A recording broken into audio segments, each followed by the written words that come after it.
우리 하나님 말씀 보겠습니다. 사무엘하 11장 우리 27절부터 12장 우리 15절까지 교독하겠습니다. 사무엘하 11장 27절 보면 우리아의 아내가 자기 남편의 죽음을 장례를 치르고 남편을 위해서 소리를 내어 운이라 그랬어요. 27절에 보면 27절도 교대합니다. 그 장례를 마침에 다윗이 사람을 보내어 그를 왕궁으로 데려오니 그가 그의 아내가 되어 그에게 아들을 낳으니라. 다윗이 행한 그 일이 여호와 보시기에 악하였더라. 여호와께서 나단을 다윗에게 보내시니 그가 다윗에게 가서 그에게 이르되 한 성읍에 두 사람이 있는데 한 사람은 부하고 한 사람은 가난하니 그 부한 사람은 양과 소가 심이 많으나 가난한 사람은 아무것도 없고 자기가 사서 기르는 작은 암양 새끼 한 마리뿐이라. 그 암양 새끼는 그와 그의 자식과 함께 자라며 그가 먹는 것을 먹으며 그의 잔으로 마시며 그의 품에 누움으로 그에게는 딸처럼 되었거늘. 어떤 행인이 그 부자에게 오매 부자가 자기에게 온 행인을 위하여 자기의 양과 소를 아껴 잡지 아니하고 가난한 사람의 양 새끼를 빼앗아다가 자기에게 온 사람을 위하여 잡았나이다 하니 다윗이 그 사람으로 말미암아 노하여 나단에게 이르되 여호와의 살아계심을 두고 맹세하노니 이 일을 행한 그 사람은 마땅히 죽을 자라. 그가 불쌍히 여기지 아니하고 이런 일을 행하였으니 그 양새끼를 4배나 갚아주어야 하리라 한지라. 나단이 다윗에게 이르되 당신이 그 사람이라. 이스라엘의 하나님 여호와께서 이와 같이 이르시기를 내가 너를 이스라엘 왕으로 기름 붓기 위하여 너를 사울의 손에서 구원하고 내 주인의 집을 내게 주고 내 주인의 아들들을 내 품에 두고 이스라엘과 유다 족속을 내게 맡겼느니라. 만일 그것이 부족하였을 것 같으면 내가 내게 이것저것 더 주었으리라. 그러한데 어찌하여 내가 여호와의 말씀을 업신여기고 나보기에 악을 행하였느냐. 내가 칼로 햇사람 우리아를 치되 암몬 자손의 칼로 죽이고 그의 아내를 빼앗아 내 아내로 삼았도다. 이제 내가 나를 업신여기고 햇사람 무리아의 아내를 빼앗아 내 아내로 삼았은즉 칼이 내 집에서 영원토록 떠나지 아니하리라 하셨고 여호와께서 또 이와 같이 이르시기를 보라 내가 너와 내 집에 재앙을 일으키고 내가 내 눈앞에서 내 아내를 빼앗아 내 이웃들에게 주리니 그 사람들이 내 아내들과 더불어 백주에 동침하리라. 너는 은밀히 행하였으나 나는 온 이스라엘 앞에서 백주에 이 일을 행하리라 하셨나이다 하니 다윗이 나단에게 이르되 내가 여호와께 죄를 범하였노라 하매 나단이 다윗에게 말하되 여호와께서도 당신의 죄를 사하셨나니 당신이 죽지 아니하려니와. 이 일로 말미암아 여호와의 원수가 크게 비방할 거리를 얻게 하였으니 당신이 낳은 아이가 반드시 죽으리라 하고 나단이 자기 집으로 돌아가니라. 아멘. 하나님의 손길은 공의의 손이십니다. 공의의 하나님이십니다. 그 공의의 하나님이 지금 다윗을 다 보고 계시고 다윗의 앞에 미래까지도 알고 계시는 하나님입니다. 오늘 다윗이 행한 이 사건 오늘 새벽에도 말씀드렸어요. 앞부분에 다윗이 지금 전쟁 나갔어요. 백성들은 암몬과 전쟁을 치르러 군사들은 보내놓고는 자기는 한가히 잠자다가 저녁 때 일어나 왕궁을 이렇게 옥상을 돌아다 보는데 한 여인이 모여가는 걸 봤어요. 그를 데려오라 했어요. 그 데려와 보니까 바세바라는 여인이 있는데 그의 남편은 전쟁터에 나갔어요. 전쟁터에 나갔는데 전쟁터에 나간 남편을 두고 있는 여자인데 그 여자하고 동침을 해서 임신을 했단 말이에요. 그 여자하고 동침하여 임신한, 오늘 임신했다는 소문을 듣더니 이걸 은폐하려고, 숨기려고 전쟁터에 있는 우리아를 나오게 만들어서 휴가 보내요. 집으로 가서 며칠 쉬라고. 그런데 이 바세바 남편 우리아는 안 갑니다. 아니, 언약궤가 지금 있는 곳에, 전쟁을 치르고 있는 곳에 내가 어떻게 집에 가서 쉴 수 있냐는 거예요. 이렇게 충신이에요. 그러니까 계속 가라고 해도 안 가니까 안 되겠다. 다윗이 또 잔머리 돌리는 거예요. 야, 이걸 죽여야겠다. 그래서 요압에게 시켜가지고 암몬 전투에 제일 위험한 곳에 보내라. 그래서 죽게 만들었어요. 그러니까 청부살인까지 했어요. 다윗이 이런 사람이에요. 그런데 오늘 나단 선지자가 다윗에게 찾아와서 한 메시지가 오늘의 메시지예요. 궁극적으로는 다윗이 회개를 하고 깨닫는 장면이 오늘 본문에 나오는 메시지입니다. 그래서 저는 오늘 함께 생각해 볼 제목을 이렇게 한번 생각해 봤어요.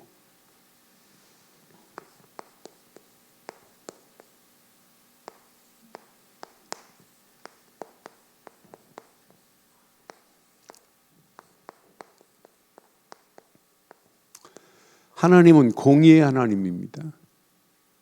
공의의 하나님의 손길, 공의의 하나님이 세상을 통치하십니다. 공의의 하나님은 죄와 불의를 심판하십니다. 또 동시에 용서하시고 구원하시고 자비를 베푸시고 사랑을 베푸시는 분이 공의의 하나님의 기준입니다. 그러니까 공의의 하나님은 무조건 죽이시는 하나님이 아니에요. 깨닫고 돌아오면 용서하고 구원의 자리로 임하게 만들고 자비를 베푸시고 사랑을 베푸시는 하나님이 공의의 하나님인 줄 확신합니다. 그러니까 언약을 상실한 다윗이에요.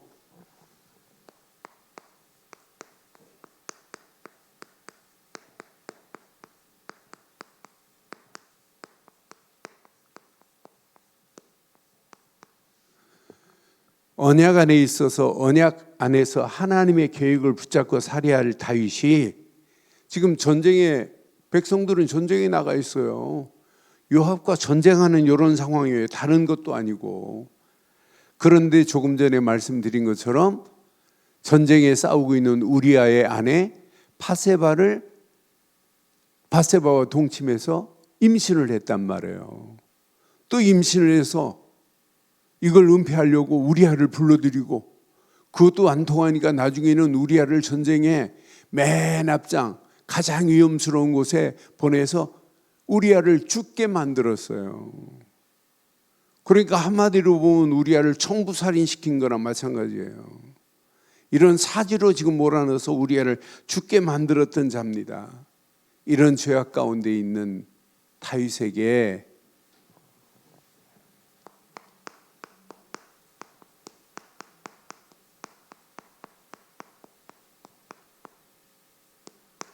나단 선지자 가서 폭로하는 거예요.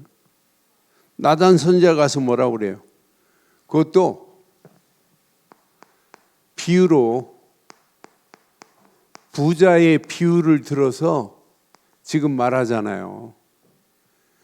부자 집에는 양이 많은데 가난한 집 양, 어느 날 자기 집에 손님이 왔는데 가난한 집의 양을 가져다가 손님을 대접한 얘기를 해요. 그랬더니 뭐라고 그래요? 다윗이 한 말 봐요. 다윗이 그 부자의 비유로 얘기했더니 당장 뭐 하래요? 죽여야 된대요. 아니, 그러면서 뭐라고 그래요? 내외로 갚아줘야 된대요. 이렇게 지금 다윗이 비유로 얘기하니까. 그랬더니 7절 뭐라고 그래요? 나단 선지자가 다윗에게 이르되 네가요, 당신이 바로 누구라고요? 그 사람이라 하는 메시지예요.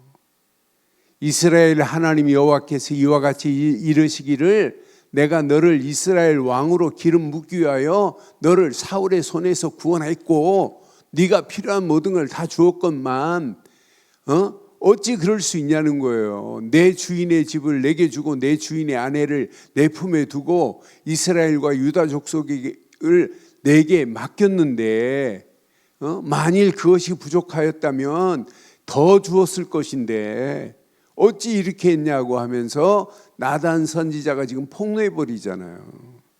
비유로 말하면서. 그러면서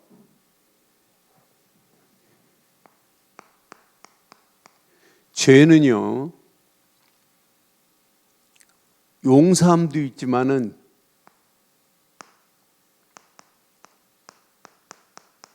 뭐가 따라오냐면 심판이 따라와요. 오늘 다윗 한번 자세히 보세요. 반드시 이렇게 하나님의 심판이 다윗에게 임한다니까요. 저는 이 말씀을 보면서 10절 보니까 다윗에게 지금 뭐라고 그래요? 이제 네가 나를 업신여기고 햇사람 우리아의 아내를 빼앗아 내 아내로 삼았은즉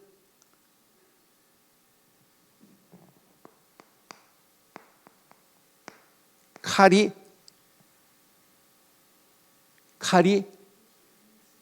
다윗의 집에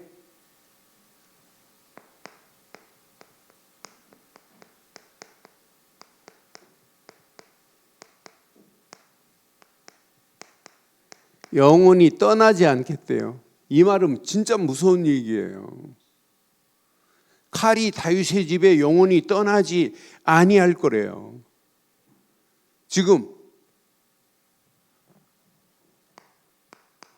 언약 안에서 하나님의 명령을 따라 움직여야 할 왕 아니에요?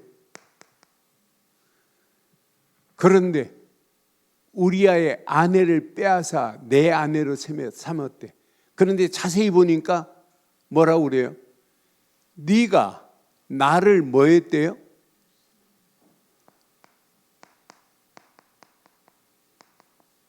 성경은 뭐랬냐면 네가 나를 업신여겼대요. 저와 여러분들이 어떤 환경이 와도 하나님만은 업신여기지 않기를 주의 이름으로 축원합니다. 하나님을 업신여긴 죄라니까. 나는 이 말씀 하면서 그러니까 왕이 책임져야 되는데 이 메시지 앞에 다윗이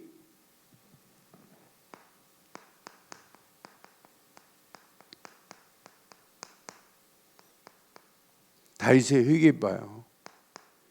13절 보니까 이 말씀 앞에 다윗이 나단에게 이르되 시작 내가 여호와께 죄를 범하였노라. 분명히 말해요.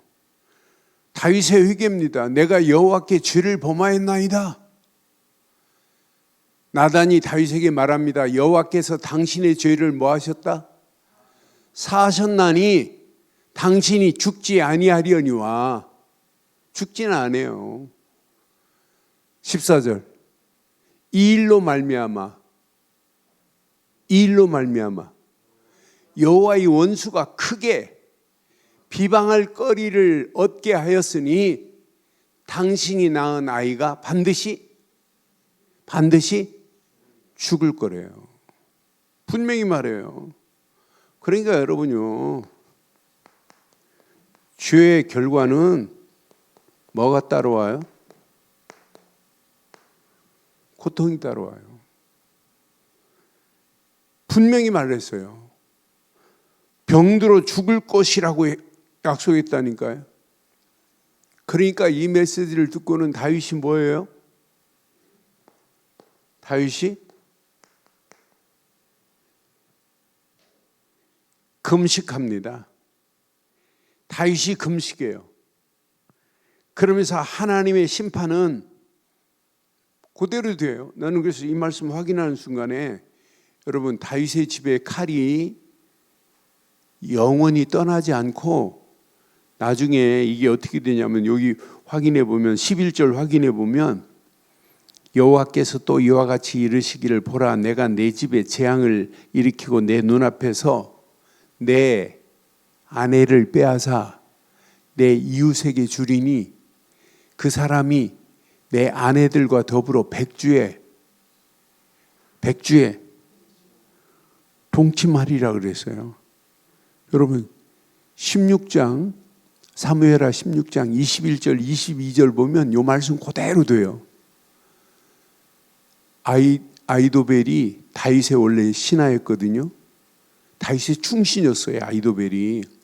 그런데 아이도벨이 변심을 해가지고 다윗의 아들 반역하는 압살롬 편에 들어가 있어요. 아이도벨이 압살롬에게 말합니다. 그 충신도 다윗의 충신도 변심을 해요. 그래서 압살롬 다윗의 아들 편에 들어서 반역하는 다윗의 압살롬 편에 들어 있어요. 아이도벨이 압살롬에게 말합니다. 왕의 아버지가 남겨두어 왕궁을 지키게 한 후궁들과 더불어 뭐 하라고요? 동침하소서. 그리하면 왕께서 왕의 아버지가 미워하는 바 됨을 온 이스라엘이 들으리니 왕과 함께 있는 모든 사람이 힘이 더욱 강하여질 것이라고 분명히 이렇게 말하잖아요. 그러니까 말씀 그대로 성취돼 버려요. 이에 사람들이 압살롬을 위하여 옥상에서 장막을 치니 압살롬이 온 이스라엘 무리의 눈앞에서 그의 아버지 후궁들과 더불어 뭐 하고 있어요? 말씀 그대로 되잖아요. 나단 선지자를 통하여 주신 말씀 그대로 금식했어요. 금식하고 지금 깨달아요. 그런데 밧세바의 아들이 죽을 수밖에 없잖아요. 죽겠다고 약속했는데, 죽을 것을 이미 약속했는데 하나님의 심판은 변개할 수 없어요. 저는 그래서 다윗이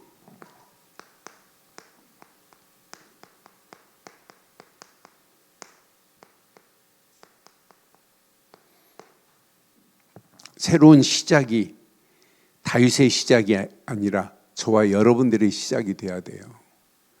우리도 자칫하면은요 똑같습니다. 오늘 다윗이 행한 것이 우리에게도 그대로 행할 수 있어요. 언약 상실하면, 언약 잃어버리면 이런 모습이 우리에게도 있다니까요. 그러니까 다윗이 아들이 죽지 않기를 소원하면서 뭐 했어요? 금식했지만은 아들이 죽으니까 금식을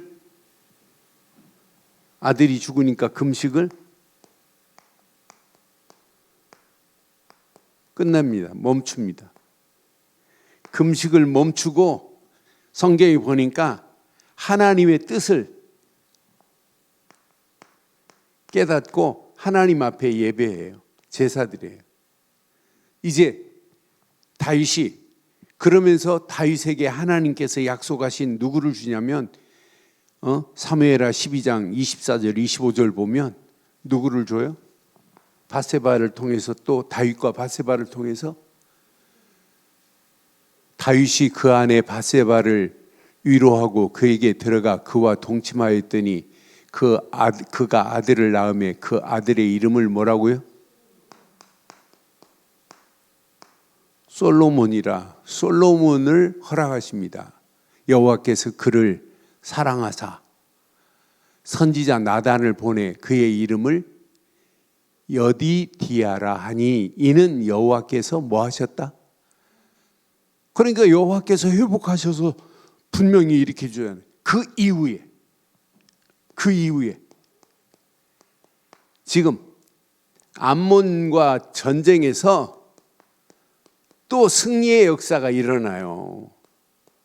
하나님의 공의의 하나님은요, 반드시 심판의 하나님이면 맞아요.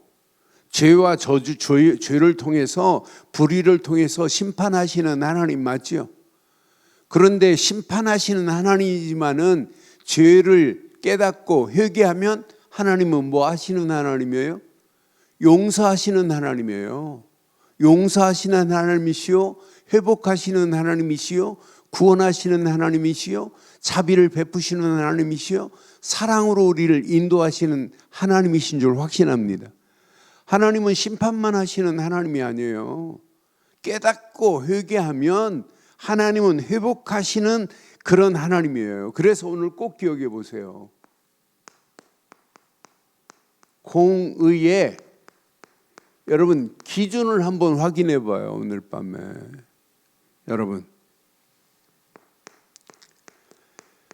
세상의 기준, 인간의 기준은 전부 어떤 게 기준이에요? 우리 인간의 기준은 행위의 선과 악을 인간의 눈으로 기준을 삼고 있다니까요. 인간은. 그러면서 인간의 기준은 뭐예요? 윤리가 기준이에요. 윤리, 도덕이 기준이라니까요. 이게 공의인 줄 알아요.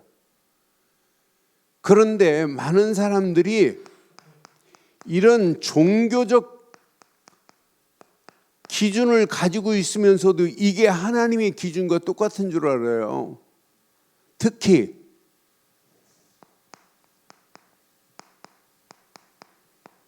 율법적 기준이 하나님이 낸 기준, 이 기준이 우리의 기준이 되면 안 돼요. 율법 완성하신 분이 그리스도입니다. 그러니까 우리의 기준은 인간들이 지금 하는 세상의 기준과하고 똑같으면 안 돼요. 하나님의 기준, 하나님의 공의의 기준 중에 기준이 뭘까요? 하나님은 뭘로 기준 삼으실까요? 하나님의 완벽한 기준은? 하나님의 완전한 기준은 그리스도만입니다. 그리스도만이 하나님의 완전한 기준이 되는 줄 확신합니다. 로마서 3장 이 말씀 보면 여러분 21절, 22절 한번 확인해 봐요. 이제 율법 외에 하나님의 한 의가 나타났으니 율법과 선자들에게 증거를 받은 것이라. 22절 함께 합니다. 시작. 곧 예수 그리스도를 믿음으로 말미암아 모든 믿는 자에게 미치는 하나님의 의가 차별이 없느니라. 여러분, 기준은요, 예수 그리스도를 믿음으로 말미암아 모든 믿는 자에게 미치는 하나님의 의입니다. 하나님의 공의의 기준은 그리스도입니다. 그리스도 없는 의는 존재할 수 없다 이 말이에요. 아니, 그리스도가 없는데 어떻게 의가 존재해요? 그러니까 누가 뭐라고 그래도 십자가만이 공의의 기준이 된다 이 말이에요. 십자가 말고 기준이 어디 있어요? 공의가. 하나님의 공의는 이것 때문에 모든 기준을 하나님이 이걸로 설정해 놨는데, 그러니까요, 우리가 바르고 정확한 하나님의 의의를 깨닫고 있다는 것은 축복 중에 축복인 줄 확신해요. 의인의 기준은요, 로마 3장 23절로 26절, 모든 사람이 죄를 범하였음에 하나님의 영광에 이를 수 없어요. 그런데 봐요, 그리스도 예수 안에 있는 속량으로 말미암아 하나님의 은혜로 값없이 의롭다 하심을 얻은 자가 되었는데요, 이 예수를 하나님의 그의 피로 믿음으로 말미암아 화목제물로 세웠으니 이는 하나님께서 길이 참으시는 중에 전에 지은 죄를 간과하심으로 자기의 의로우심을 나타내려 하심이니 곧 이때 자기의 의로우심을 나타내사 자기도 의로우시며 또한 예수 믿는 자를 의롭다 하려 하심이라. 여러분, 진짜 그리스도만이, 십자가만이 하나님의 공의의 완전한 기준이 되는 줄 확신합니다. 그러니까 이 말씀 봐도 여러분, 로마서 5장 1절만 봐도 뭐라고 말씀해요? 그러므로 우리가 믿음으로예요. 믿음으로 의롭다 하심을 받았으니예요. 저와 여러분들이 믿음으로 의롭다함을 받은 자인 줄 확신합니다. 그러니까 하나님의 공의의 기준은 믿음으로 의롭다함을 받은 거예요. 이게 없어. 이걸 놓치면은요, 분별이 안 돼요. 그래서 여러분 계속 지금 지난주부터 말씀드렸잖아요. 집중은 여러분 집중하면 여러분 영적 상태를 집중 없이는 바꿀 수가 없어요. 집중만이 영적 상태를 바꾸는 것이다. 영적 상태가 바뀌어져야 어떻게 된다고요? 영적 상태가 바꿔져야 영적 흐름을 타는 거예요. 영적 흐름을 타고 가야 하나님과 뭐가 맞는다고요? 코드가 맞는 거예요. 하나님과 코드가 맞춰져야 신앙생활이 리듬을 타는 거예요. 영적으로. 그때 복음의 리듬을 타고 말씀의 리듬을 타고 예배의 리듬 속에서 기도의 리듬 속에서 찬양을 리듬을 타고 찬양하는 거예요. 그러니까 리듬을 못하니까 흥이 없다니까요. 재미도 없다니까요. 근데 리듬을 타고 계속 지속적인 삶을 살다 보면 어느 시간표가 되면 리드미컬한 삶으로, 다이나믹한 삶으로 하나님께 영광 돌릴 수 있고 헌신할 수 있고 자원하는 마음도 생길 수 있다는 거예요. 이게 신앙생활 아니겠어요? 그럼 시간이 가면 갈수록 신앙생활이 그리스도 예수 안에서, 믿음 안에서 날마다 기뻐야 돼요. 그러니까 로마서 5장 1절에도 분명히 말하잖아요. 우리가 믿음으로 의롭다 하심을 받았으니 우리 주 예수 그리스도로 말미암아 하나님과 화평을 누릴 수 있는 축복으로 하나님이 우리를 인도하실 줄 확신합니다. 그러니까 분명히 언약 안에서 아니 그분 말고는 길이 돼요? 없어요. 예수 말고는 길이 없습니다. 예수 말고는 진리가 없습니다. 예수 말고는 생명이 없어요. 하나님의 공의의 완전한 기준은 오직 그리스도뿐인 줄 확신합니다. 그 안에서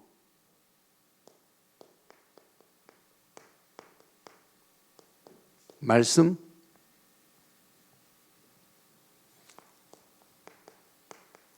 시편에 보면 율법이 기준이에요. 그러니까 진짜 우리가 복음을 제대로 누리면 율법을 지키라가 아니에요. 율법은 지킬 수밖에 없게 돼 있습니다. 맞죠? 내 힘으로 그리스도 없이 율법을 지키려고 하면 골병 들어요. 그런데 그리스도 예수 안에 있다면 10계명이 문제가 아니에요. 10,000계명도 지킬 수 있는 게 이게 신앙생활 아니에요? 복음 없이 율법으로 막 가는 게 지금 문제지, 진짜 그리스도를 깨닫고 나면 율법은 10,000계명이라 할지라도 당연히 지켜야 될 줄 확신합니다. 그게 신앙생활입니다. 우리가 바르고 정확한 믿음을 가지고 있다면. 시편 19편에 보면 7절로 9절 말씀 보면 분명히 말하잖아요. 여호와의 율법은 뭐라고요? 완전하여 영혼을 소생시키며 여호와의 증거는 확실하여 우둔한 자를 지혜롭게 합니다. 그러니까 율법은 완전해요. 자, 여호와의 교훈은 정직하여 마음을 기쁘게 하고 여호와의 계명은 순결하여 눈을 밝게 하시는도다. 분명히 말하잖아요. 여호와를 경외하는 도는 정결하여 영원까지 이르고 여호와의 법도 진실하여 의로우니 그랬어요. 저와 여러분들이 오늘 언약 붙잡고 하나님의 말씀만이 기준을 삼고 하나님 말씀 안에서 율법이 저절로 지켜지기를 주의 이름으로 축원합니다. 그러니까 율법은 우리 신앙생활에 여러분 복음 없이 율법만 가지고 신앙생활을 하려고 하니까 어려운 거지. 그런데 복음 안에서 율법도 여러분 지켜지는 역사가 일어나야 돼요. 이게 하나님이 내신 공의의 기준이에요. 너는 그래서 하나님이 내신 그 말씀이 내게 기준이 되고 말씀 안에서 하나님이 내신 율법의 이런 기준을 가지고 간다면 하나님이 우리 가는 발걸음마다 반드시 공의를 지키는. 그래서 여러분 예배 중요해요? 안 중요해요? 중요하죠. 그런데 하나님 앞에는 공의와 정의 안에서 예배입니다. 잠언에 보니까 잠언 21장 3절에 보니까 공의와 정의를 행하는 것이 시작 제사를 드리는 것보다 여호와께 기쁘게 여기시느니라.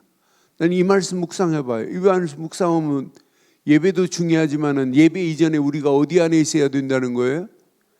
공의와 정의 안에 있어야 된다는 거예요. 진짜 공의와 정의는 그리스도가 최고라는 완전한 거라니까요. 나는 이 말씀 여러분들이 진짜 오늘 밤 함께 붙잡고 공의의 하나님의 손길이 지금 저와 여러분들에게 임하고 계시는 줄 확신합니다. 이거 깨닫고 가면 다윗과 같은 죄를 절대 범할 수도 없고 범하지도 않아요. 나는 그래서 오늘 이 말씀 묵상하는 중에 맞다 그렇다. 예배보다 더 중요한 것이 공의 안에 정의를 행하는 것이 예배보다 먼저구나. 그러니까 공의의 하나님께서 의의 비밀을 아는 저희들이 하나님 앞에 예배한다? 이것만큼 기쁜 예배가 어디 있어요? 이 비밀을 모르고 공의의 기준을 모르고 예배한다? 이것처럼 어리석은 자들이 어디 있어요? 오늘 우리가 하나님 앞에 공의의 바른 기준을 깨닫고 인간적인 기준이 아니에요. 하나님의 완전한 공의의 기준은 그리스도 안에입니다. 그리스도 안에서 말씀 붙잡고 하나님이 원하시는 길을 따라가는 것이 공의의 기준이 된 줄 확신합니다. 그럼 율법을 지켜라가 아니라 율법을 뛰어넘을 수 있어요. 당연한 겁니다. 진짜 우리가 의의 비밀을 깨닫고 누리고 있다면, 그러니까 얼마나 중요했으면 제사보다 더 중요하대. 제사보다 먼저 앞에가 뭐냐? 공의와 정의를 행하는 것이 제사보다 낫다고 분명히 말씀하고 있잖아요. 그러니까 이 정도로 중요합니다. 오늘 이 언약 저와 여러분들이 내 것으로 붙잡고 기도하다가 하나님 앞에 반드시 승리하는 축복의 시간이 되기를 주의 이름으로 축원합니다. 결론을 이렇게 내겠습니다. 저는 다윗의 모습을 보면서 이건 놓치면 안 되겠구나. 오직으로 답을 내지 않으면, 오직이 되지 않으면 뭐가 안 보여요? 길이 안 보여요. 오직이 안 되면 답이 안 보인다니까요. 길도 안 보이고 답이 안 보이니까 뭐가 안 돼요? 분별이 안 돼요. 오직만이 길이고 오직만이 답이 됩니다. 그러니까 오직 그리스도 붙잡고 있는 사람은 여러분 분별력이 생겨요. 이건 앉아야 될 때구나. 이건 서야 될 때구나. 이건 뛰어야 될 때구나. 이건 잠잠히 있을 때구나. 분별이 된다니까요. 왜? 오직 하는 순간에 하나님 오직으로 되어지는 순간 하나님의 성령이 완벽하게 역사해요. 그러니까 오직이 되어지면 걱정 안 해도 돼요. 우리 움직이는 발걸음마다 유일성의 응답으로 우리의 현재를 끌고 가세요. 유일성의 응답으로 지금 나를 이끌어 가신다니까요. 이런 사람은 미래 걱정할 필요 없어요. 미래 아무것도 염려할 필요 없어요. 여러분 계산할 필요도 없어요. 어떤 면에 미래 하나님이 재창조의 능력으로 한 번도 안 가본 미래를 할지라도 재창조의 능력으로 우리의 갈 길을 하나님이 인도하시게 돼 있어요.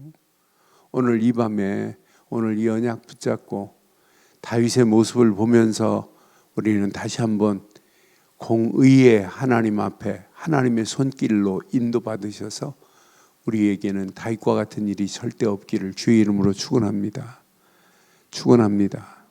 하나님이 원하시는 공의의 손길 속에서 오늘도 응답받는 축복의 밤이 되기를 주의 이름으로 축원합니다.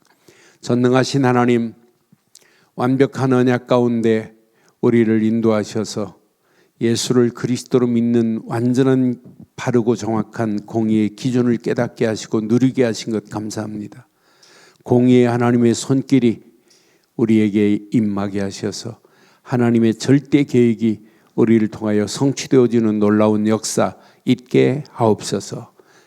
이 밤도 말씀 붙잡고 함께 기도할 때 더 큰 하나님의 은혜 응답으로 역사하실 줄 확신하옵고 응답하시고 축복하실 우리 주 예수 그리스도의 이름으로 기도드리옵나이다. 아멘.